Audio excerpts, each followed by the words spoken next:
Hey, so far.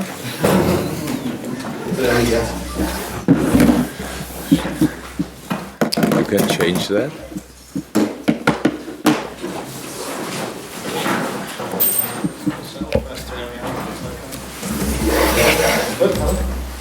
Well, yeah, we saw Mo Salah get all the headlines the other night, but how significant and how good was it to see Mane and Firmino also score, that trio back scoring goals? And it's always very important because it's not a bad thing to rely on one person if he is always at 100%, but it makes much more sense that you can put the responsibility for scoring on different shoulders. So, and for me, that's what we spoke about internally as well. So it's not forbidden that midfielders can score from different situations. That set pieces are very important for us. So, but of course, very important that they showed up, all of them. But it was not that they had to, because I thought they did really well in the last few games. I heard after the game about how long they didn't score. I was actually surprised because I don't count it. We win a game, and you don't count the days when they don't score. Say like this, and but yeah, for this game it was obviously really good. I'm seeing speculation this morning about Joe Gomez and possibly starting some contract talks. Is that happening, and how far can you go at this point? Oh, to contract things, I think we are famous for talking a lot about until about ever there's any decision. So maybe I don't talk about that. But Joe is a very important part of the squad. So it's so nice to see. I remember still when I came in and everybody told me about. So I knew him, but not really well. And everybody told me about him and how good he was when he came to Liverpool. And when I watched the games back from the season, actually from the first few games before I came in, to learn a bit more about the team, then he played I think he played mostly as a left back, wing back, whatever. And so that was good, but it was not that you could say, okay, that will change the football world, actually. And then he got the injury, unfortunately, and then since then he had to fight back, and it took a while. And now seeing him full of confidence, full of being really fit and being full of confidence is. I know, meanwhile, what they were talking about when they told me how good he was, and much more important, how good he is. So, no, of course, he has a big future here at Liverpool, no doubt about that. Neil Warnock has just said a short time ago that Liverpool are virtually impossible to beat. I'm really looking forward to meet him. I heard a lot about him, and he's obviously vocal-wise very talented, it will be a big pleasure to meet him. Not sure during the 90 minutes, but before and after, I'm sure. So it would be so cool if that's the truth, but it's not.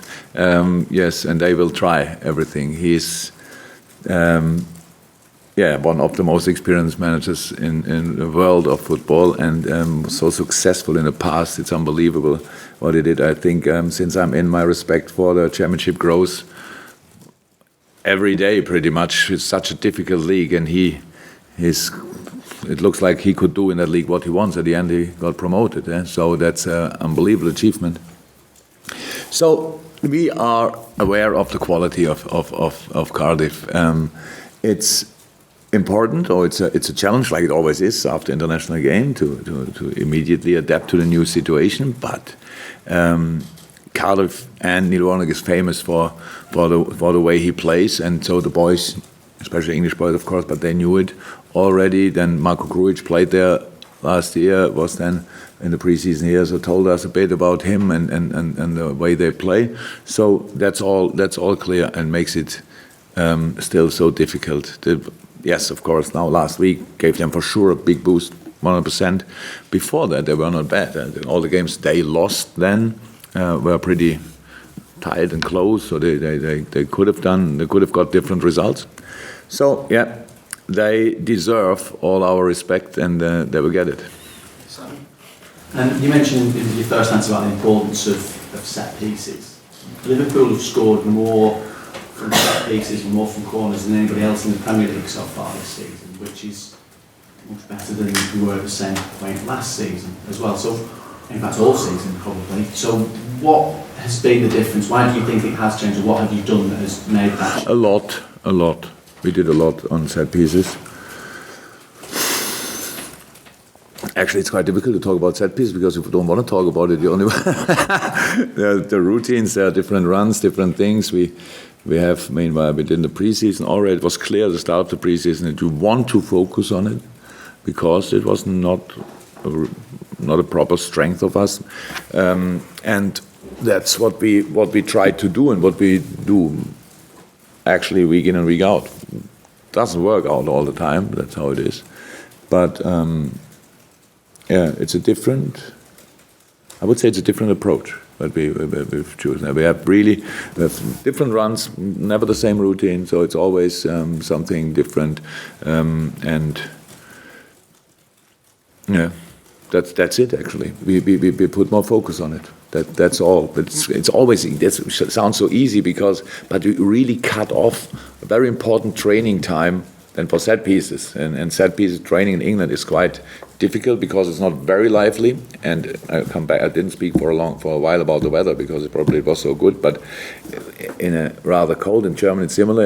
In Spain, you could work 5 hours a week on set pieces. That's not a problem because of the weather. In England and Germany, it's quite difficult because when it's cold, you can't stand around because it's not really lively. You go there, you run there, you block here, and at the end, everybody's. It's so cold, and that's it. But we did a lot, and it's good to see that it worked out somehow. Just in terms of injuries, Naby and Jordan seem the most to. Is it still the same? Will not work out for tomorrow, for sure not. Both in a good way, but will not be ready for that. I think that's it pretty much. The rest should be, apart from Ox and Rian, should be available. Thank you. Welcome. What qualities do you like about Neil Warnock? Because he himself says he's not everyone's cup of tea. Probably I like that. I could say it's the same for me. So it looks like a character. It's just a very, very emotional and lively person, and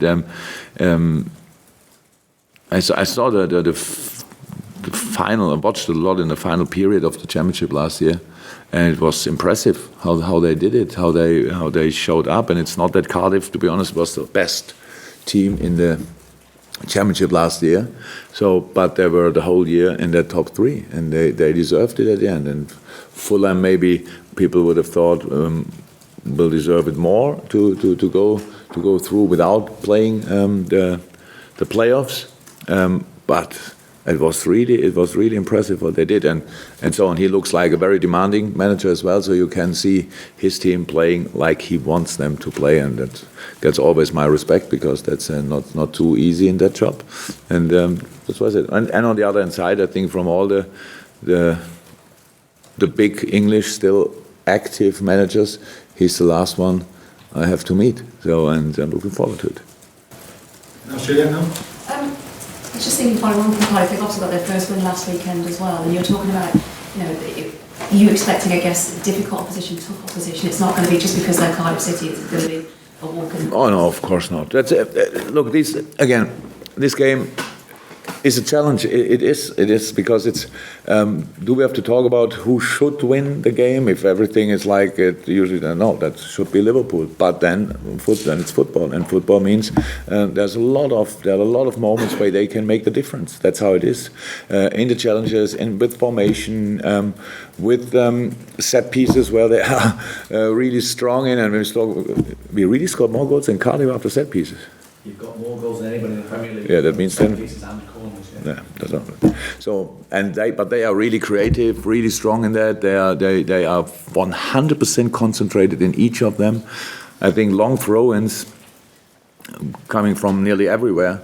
They have 2 or 3 players with unbelievable long throw, and that makes it really difficult because that's not ball on the ground and now passing around, stuff like that, and even that is so difficult against a compact formation. So that's how it is, and that makes this game so interesting. That there are different tools you can use to make life uncomfortable for the opponent, and they are really good in that. And on top, they can play football.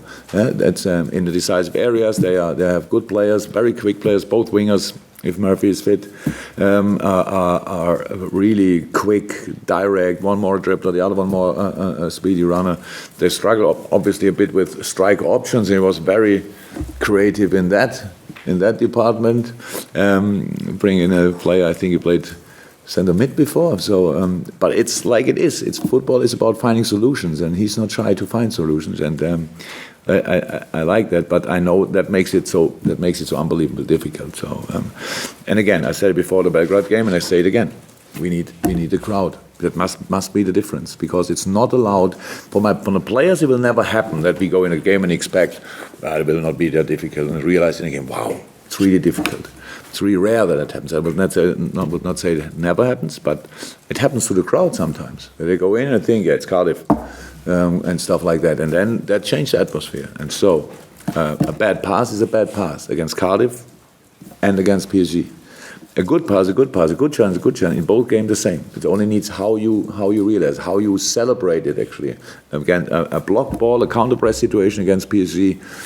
I think the crowd is meanwhile used to it. They go on their toes. That will not happen. I'm not sure if that will happen against Cardiff, but it has to, and that's what we have to do to make sure for tomorrow. Sure.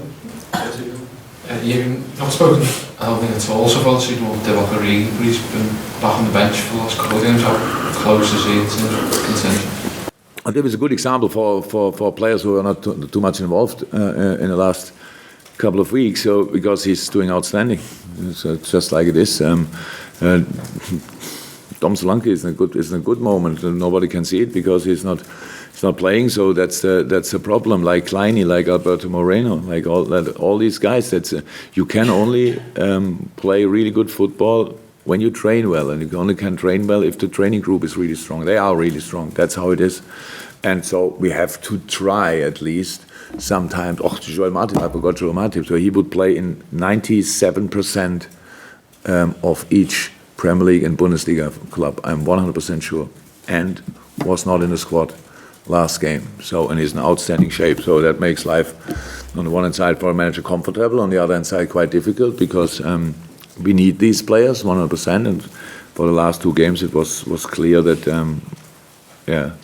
that they've deserved it to be involved. At the end, the game was not like this.